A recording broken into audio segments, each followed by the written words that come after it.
A liberdade de expressão é um dos direitos primordiais de todo ser humano em qualquer país, em todo o planeta Terra. Sem a liberdade de expressão, uma série de eventos, de leis, de relacionamentos, de convívios sociais, eles são fragilizados, eles são limitados, eles são impedidos. Porque o ser humano ele precisa ter o direito de expressar o que ele pensa, ainda que seja um absurdo, ainda que este pensamento seja contrário às normas estabelecidas, enfim, liberdade de expressão. Mas a liberdade de expressão no mundo inteiro, ela sempre tem sido perseguida e não é de hoje. Perseguir a liberdade de expressão é uma tentação muito grande e muito forte para todos os chamados grupos poderosos de influência e que determinam os caminhos dos povos, das massas de uma nação. O teólogo Gregório, no século IV, ele já dizia o seguinte, que toda vontade que ela é imposta, que ela é forçada, ela é como um rio que está sendo represado por todos os lados.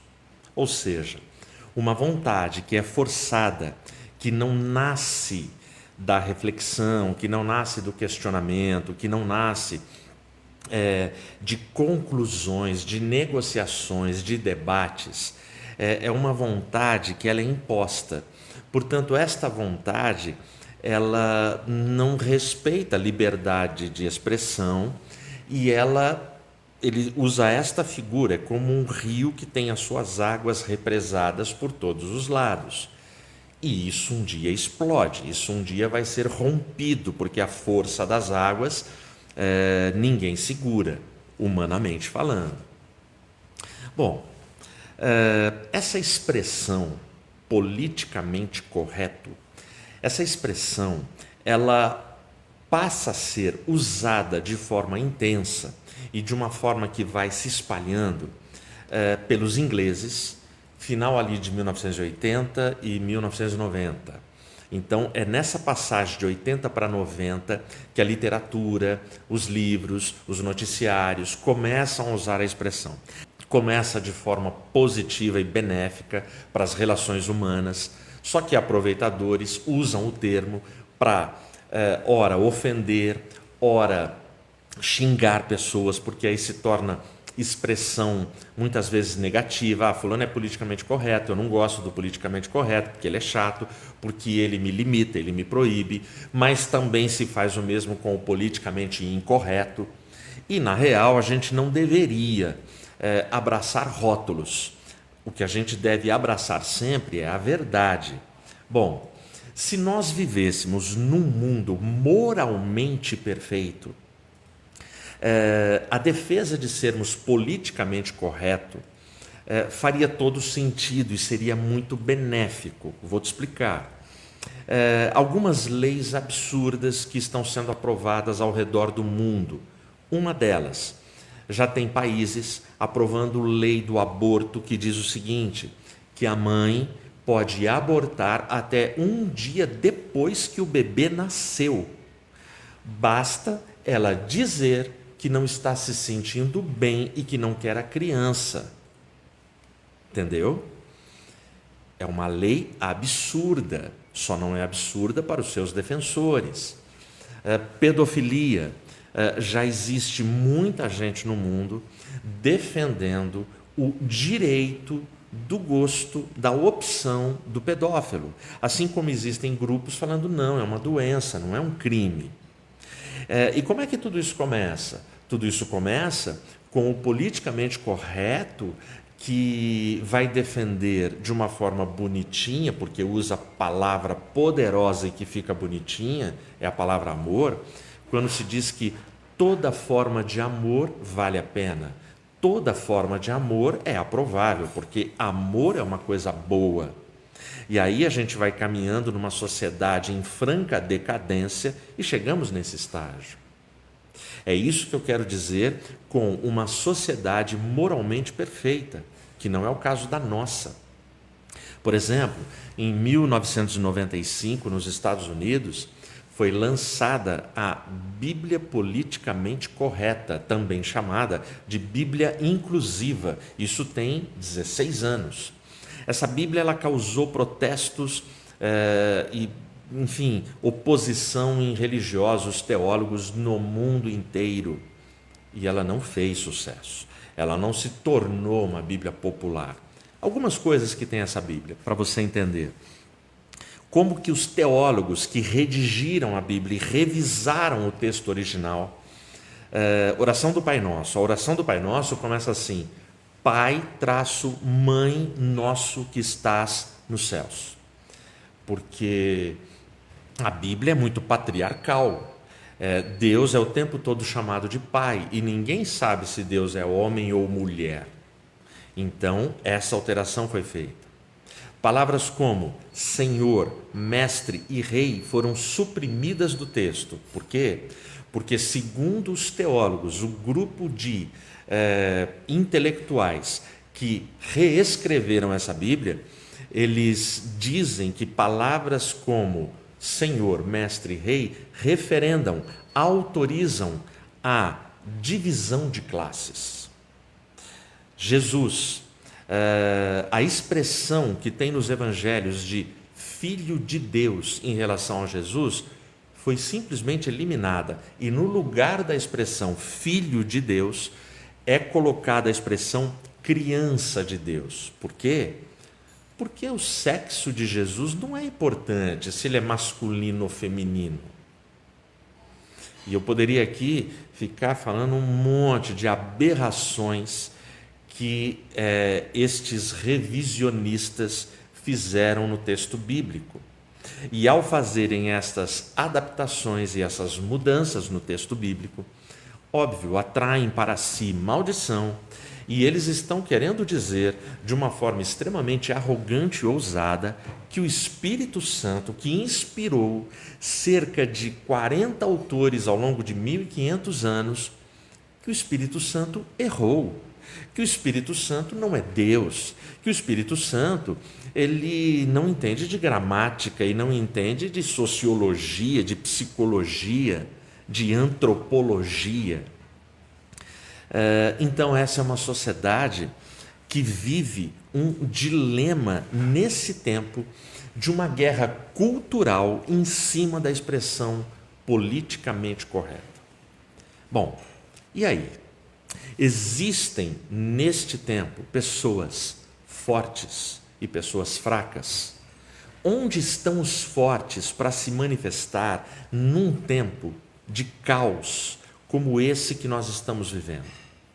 E onde estão os fracos? Eles teriam alguma contribuição a dar para um tempo como esse?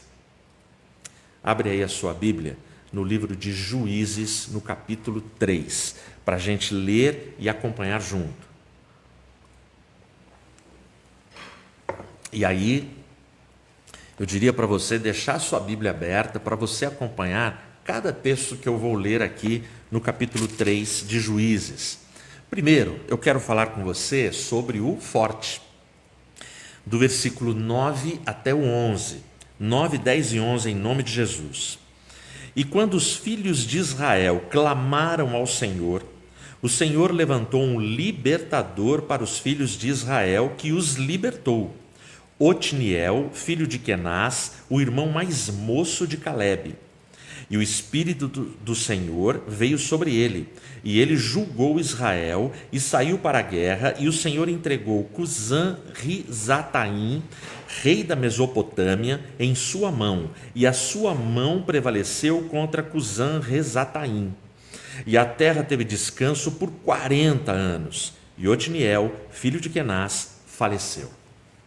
Bom, de vez em quando eu gosto de revisitar o livro de Juízes, porque o livro de Juízes, ele vive um tempo, e é um tempo longo, cerca de 300 anos, ele vive um tempo, um período, que tem muito a ver com o tempo social, com o tempo de tanta corrupção, de tanta injustiça, de tanta violência que nós vivemos hoje. Você deve lembrar, se você é um leitor da Bíblia, que a síntese, o resumo do livro de Juízes está no seu último versículo, no último capítulo. Naquele tempo, naqueles dias, não havia rei em Israel. Portanto, cada um fazia o que era reto aos seus próprios olhos. Ou seja, não existia lei, não existia regra. É um tempo onde não existe verdade absoluta, a verdade é relativa, cada um faz aquilo que bem quer. E é mais ou menos assim. Por que você diz que Jesus é a verdade? Eu tenho a minha verdade, dá licença, e você precisa me respeitar. É isso que a gente ouve hoje, é isso que se ensina hoje nas diversas faculdades, é isso que jovens estão aprendendo nos bancos escolares, é isso que filósofos atuais têm falado, psicólogos, influencers, celebridades, é isso que o mundo está pregando. E a gente vive um tempo de caos, um tempo de muita confusão. Os 4 primeiros versículos do capítulo 3 de Juízes, vai falar de uma situação, vai falar que Deus ele preserva povos pagãos ali em Canaã, e esses povos pagãos Deus usa, e Deus permite esses povos ainda estarem por ali, para testar a fidelidade do povo, se o povo seria obediente ou não. Na época de Juízes, a gente vive e tem ali o seguinte ciclo: quando o povo é obediente aos mandamentos de Deus, existe um tempo de paz. Quando o povo é desobediente a Deus, o povo de Deus passa a viver um tempo de caos.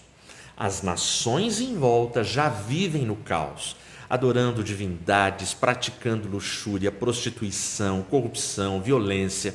Mas o povo de Deus não precisaria se contaminar com tudo isso.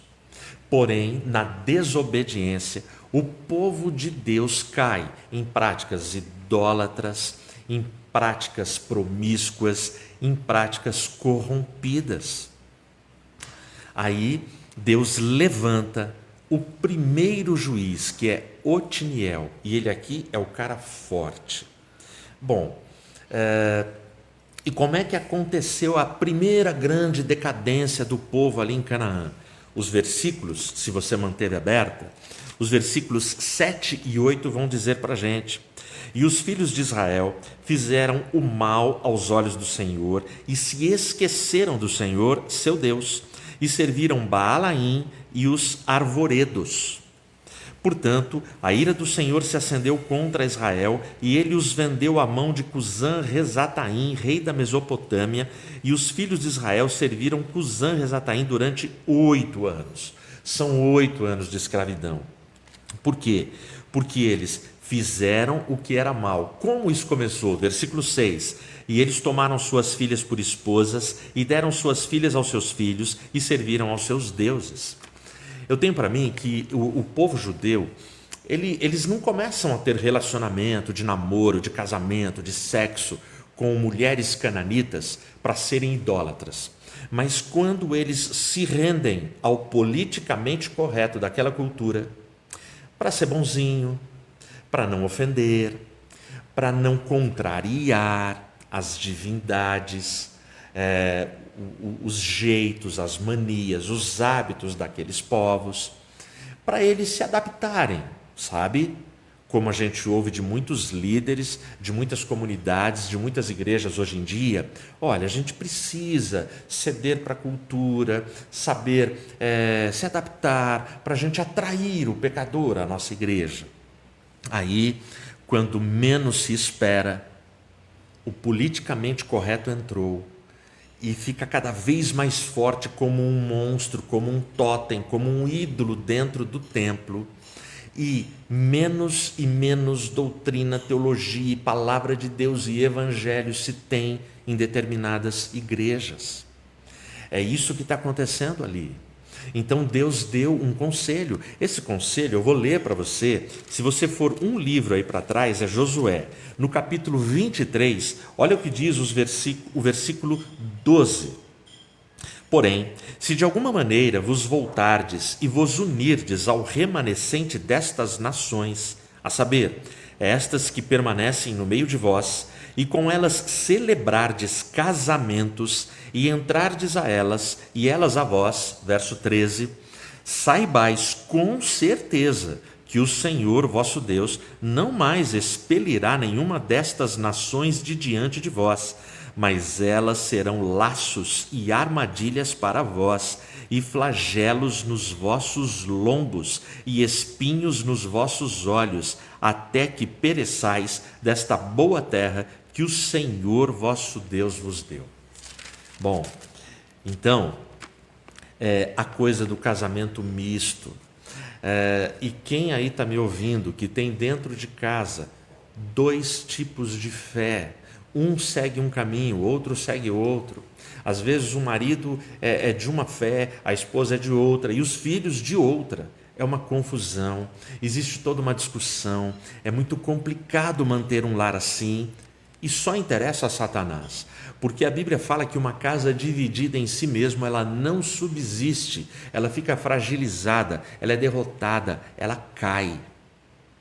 Portanto, o primeiro passo de ofensa a Deus do povo de Israel foi esse. Mas entra naquele ciclo. Depois de 8 anos escravos de um povo pagão, o que eles fazem? Eles clamam a Deus. É o versículo, versículo 9 que eu li para você. E quando os filhos de Israel clamaram ao Senhor, e aí Deus ouve esse clamor e manda para eles Otiniel. Quem é Otiniel? Otiniel tem história. Otiniel é da tribo de Judá. Otiniel, sobrinho de Caleb. Caleb aqui já estava morto. Mas Otiniel, ele presenciou um grande homem de Deus, um homem inamovível da sua fé, das suas convicções, do Deus que ele cria.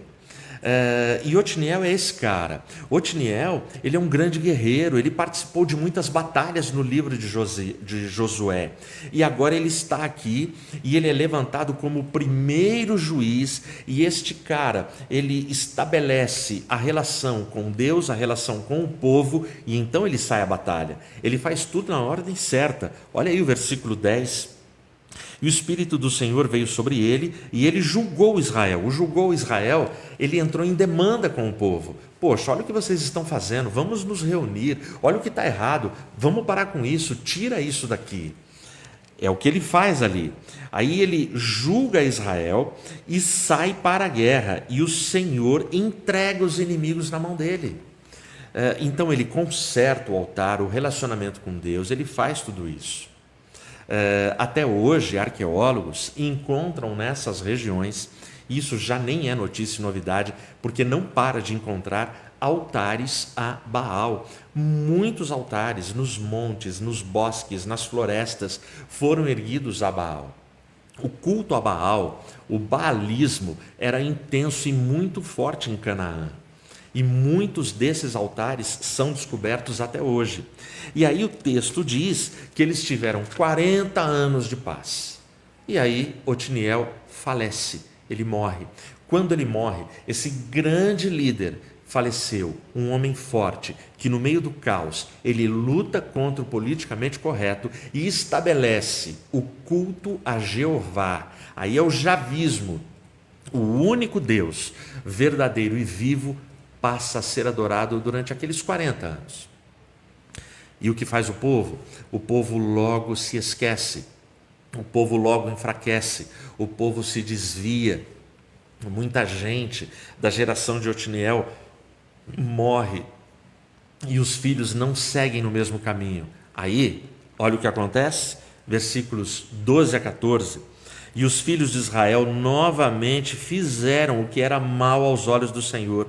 E o Senhor fortaleceu Eglon, rei de Moabe, contra Israel, porque eles haviam feito mal aos olhos do Senhor. E ele reuniu para si os filhos de Amon e Amaleque, e foi e feriu Israel, e possuiu a cidade das palmeiras. Então os filhos de Israel serviram a Eglon, o rei de Moabe, por 18 anos. Você entendeu? Otiniel morre. Imediatamente o texto no versículo 12 fala: e os filhos de Israel fizeram o que era mal aos olhos do Senhor, e o Senhor os entrega a Eglon, rei de Moabe, inimigo, um adorador de divindades baalins, de falsos deuses. Mas Deus pega o povo dele e entrega para ser escravo de Eglon. E o texto diz que eles vivem essa escravidão por 18 anos. Bom, então até aqui a gente viu o forte no meio do caos, no meio da guerra, no meio do pecado, no meio da injustiça, no meio da corrupção, no meio da violência. E o fraco? O fraco pode ajudar? Agora a gente vai ver o fraco. Dá uma olhada, o versículo 15. Ele diz assim: mas quando os filhos de Israel clamaram ao Senhor, o Senhor lhes levantou um libertador, Eude, filho de Gera, um benjamita, um homem canhoto, e por ele os filhos de Israel enviaram um presente a Eglon, rei de Moabe. Presta atenção. Depois de 18 anos, o texto diz que os filhos de Israel clamaram novamente a Deus. É isso que eu e você fazemos, quando a gente já não suporta mais, quando a gente entende que não existe mais solução, quando os nossos recursos e forças se esvaíram, se esgotaram, eles clamam ao Senhor.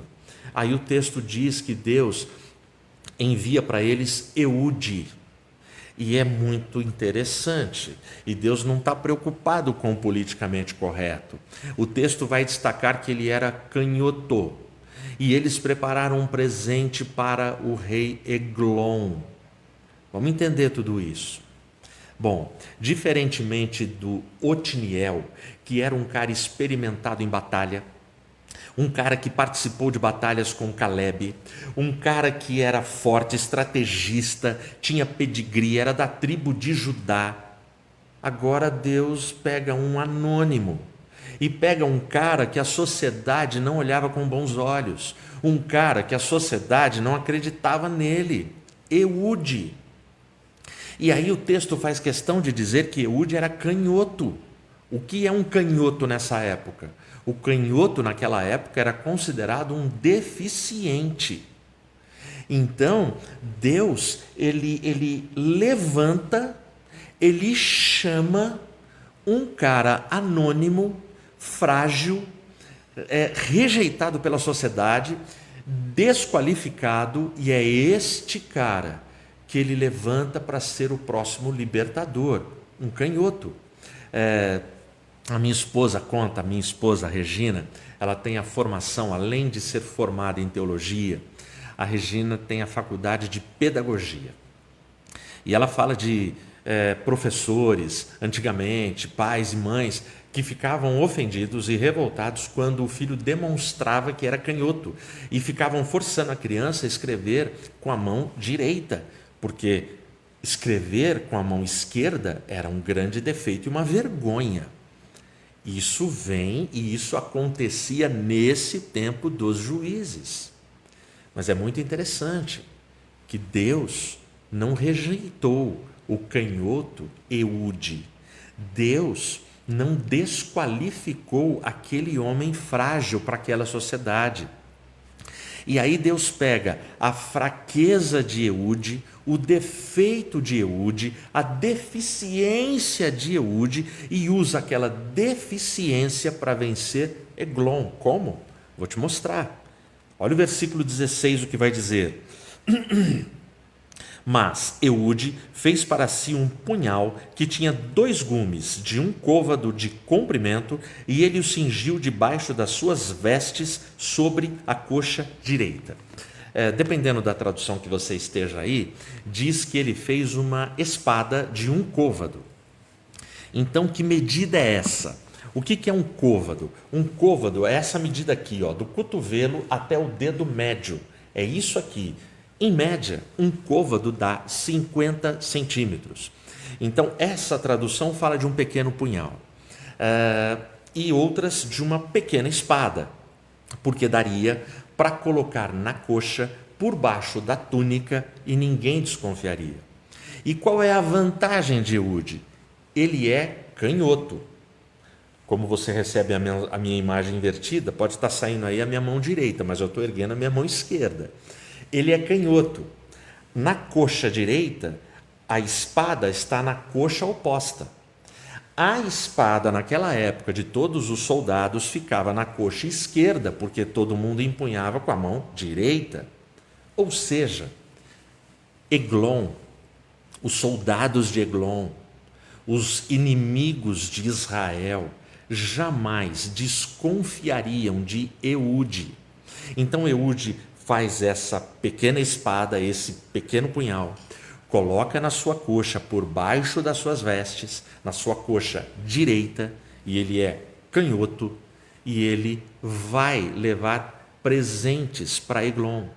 O texto não fala que presentes são esses, mas os presentes eram apenas um álibi, uma desculpa para que Eude se aproximasse de Eglon.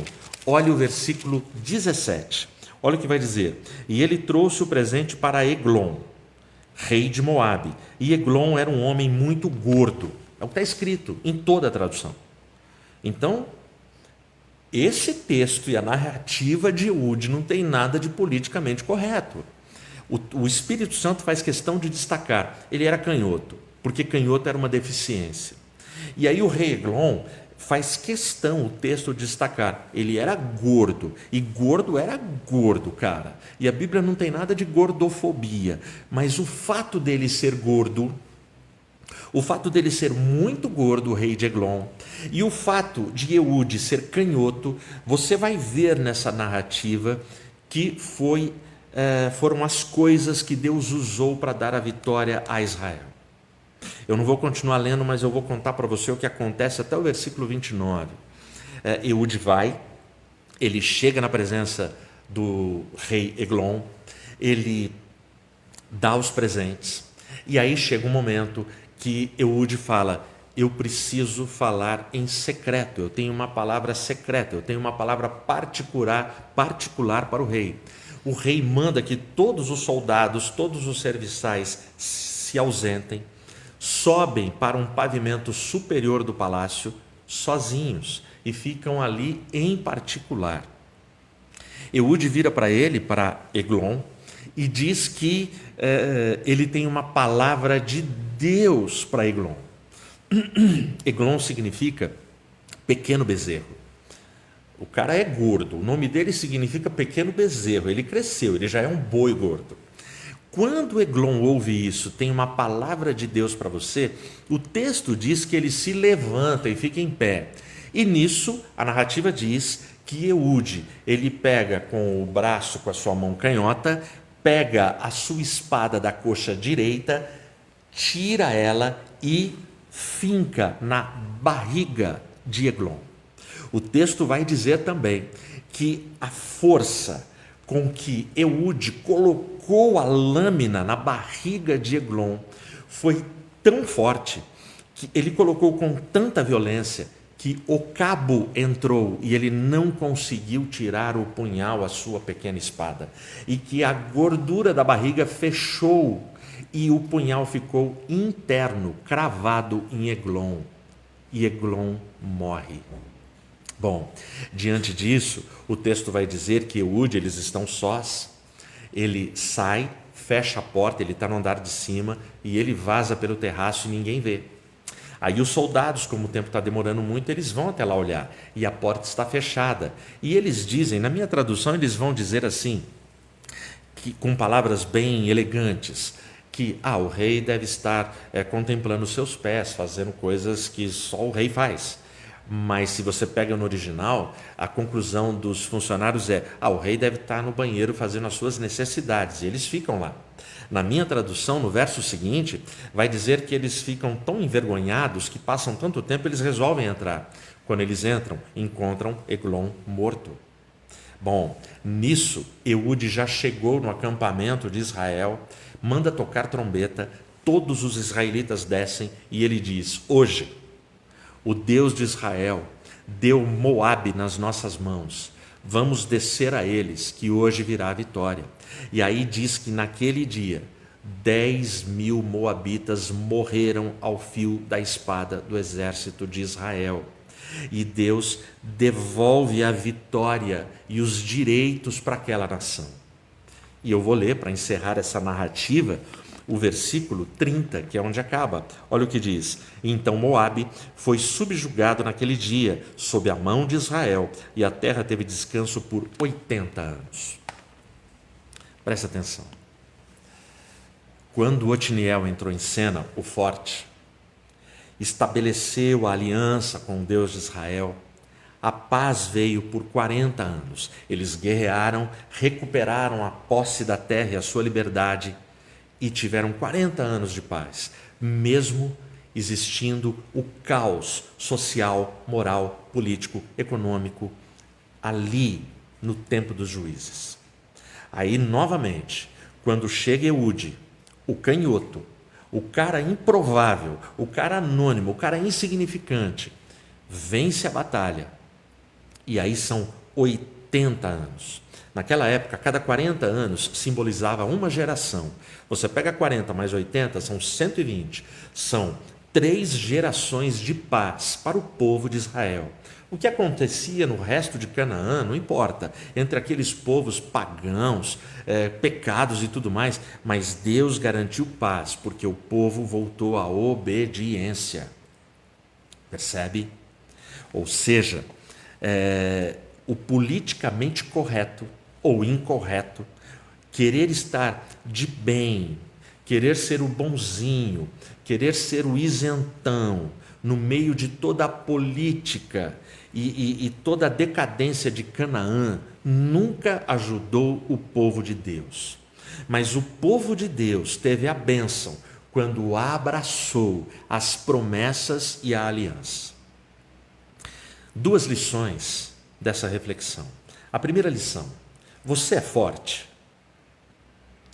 Se você é forte, deixa eu te dizer, a tua força não basta. Quando o povo ora, pedindo um libertador, e aí esse libertador vem e é Otniel, o versículo 10 diz: o Espírito do Senhor veio sobre ele. Otniel já era um cara forte, mas ele precisou de uma unção especial para aquela missão. A expressão, o Espírito do Senhor veio sobre ele, é a mesma expressão hebraica usada na vida e na biografia de Sansão. Sansão já era forte, mas todas as vezes que Sansão entrou em batalhas complicadas, o Espírito do Senhor veio sobre ele. Isso é uma lição muito grande. Por mais força que você tenha, por mais habilidades, por mais talentos, por mais qualidades que você apresente, você sem Deus não se garante, você não se basta e você não é autossuficiente. Ninguém é. Eu não sou, você não é, nós não somos. E o legal desse texto é, quando Deus te chama, quando Deus te dá uma missão, acredite, Ele vai te dar uma unção especial que o Espírito Santo virá sobre você para desempenhar a missão dele. Para que isso fique bem claro, Jeremias 1:12. Jeremias 1:12, no primeiro capítulo, é o chamamento de Jeremias para ser profeta. E Jeremias é profeta num tempo muito complicado. Jeremias ele se considerava uma criança imatura que não tinha condições para exercer o profetismo naquela nação. Mas aí Deus dá uma primeira visão. E Deus pergunta para Jeremias: Jeremias, o que você está vendo? E ele responde corretamente de acordo com a visão. Aí no versículo 12 Deus fala: viste bem, porque eu velo sobre a minha palavra para a cumprir. Glória a Deus. A palavra de Deus, ela é cumprida e ela é eficaz porque Deus cuida dela. Não é por causa de homens, de pastores, de sacerdotes, de rabinos, não é por causa da gente. Nós somos frágeis, pecadores, nós somos pessoas que falham, todos nós. Mas quando nós carregamos a palavra prevalece. Lembra que eu falei no início sobre a Bíblia politicamente correta? Por que ela não foi para frente? Por que ela não irá para frente? Porque ela não é palavra de Deus. E por que um livro milenar, um livro que tem mais de 2000 anos desde os escritos do Velho Testamento, continua sendo, apesar da cultura do mundo, apesar do politicamente correto, do politicamente incorreto, apesar de toda a guerra cultural que se trava contra a fé cristã, por que é que este livro continua sendo mais impresso, mais lido e o mais vendido? Porque ele é a palavra viva de Deus, porque Deus cuida desse livro e vela por esse livro. Portanto, se você entende que você é uma pessoa forte, a sua força sozinha não basta, não vai ajudar em nada. Mas se você entende que você é forte, seja humilde. Não fique arrogante e orgulhoso por esta força, mas se coloque na presença de Deus para lutar contra o politicamente correto que quer destruir valores, convicções, tradições, promessas da fé cristã. Segunda lição: você é fraco. Se você entende que você é fraco, a tua fraqueza para Deus basta. A tua fraqueza para Deus basta. Quando Deus ele pega Eude, Deus chama o cara mais improvável, mais desqualificado. Ninguém chamaria Eude, mas Deus é especialista em surpreender. Quem ninguém dava crédito, ninguém se preocuparia com Eude. Deus pega a fraqueza, o defeito, a deficiência, as fragilidades de Eude e usa Eude para uma grande vitória. E o nome de Deus é glorificado nas nossas vitórias, porque apesar das nossas fraquezas, Deus nos qualifica e nos usa para a glória dele. É muito interessante porque nas duas orações, o povo quando clama, eles pedem a mesma coisa: Senhor, levanta-nos um libertador, envia um libertador. E as duas orações têm a resposta: Deus levantou um libertador para Israel. Eu termino com o libertador dos libertadores. Eu termino dizendo para você que o Evangelho de João 12, versículo 32, Jesus tem uma fala ali, onde ele diz que quando ele for levantado, quando ele fosse levantado, ele atrairia a si todos os homens. E todos os homens ele atrai fortes e ele atrai fracos. E ele quer usar pessoas fortes e pessoas fracas. O que eu entendo de forte e fraco é que nós não precisamos nos dividir em ricos e pobres, negros e brancos, amarelos e vermelhos, classe X, classe Y, americanos e europeus, africanos. Não, nada disso. Quando Jesus foi levantado no madeiro, naquela cruz, ele atraiu para si todos os homens, todas as etnias, todas as nacionalidades, todos os sexos, todas as fragilidades, todos os pecadores, todos. É somente nele, no libertador das nossas almas e das nossas vidas, que nós venceremos o politicamente correto que tenta engolir e desconstruir a fé cristã. Que Deus te abençoe, que Deus abençoe o seu lar, a sua casa e a sua família. Amém.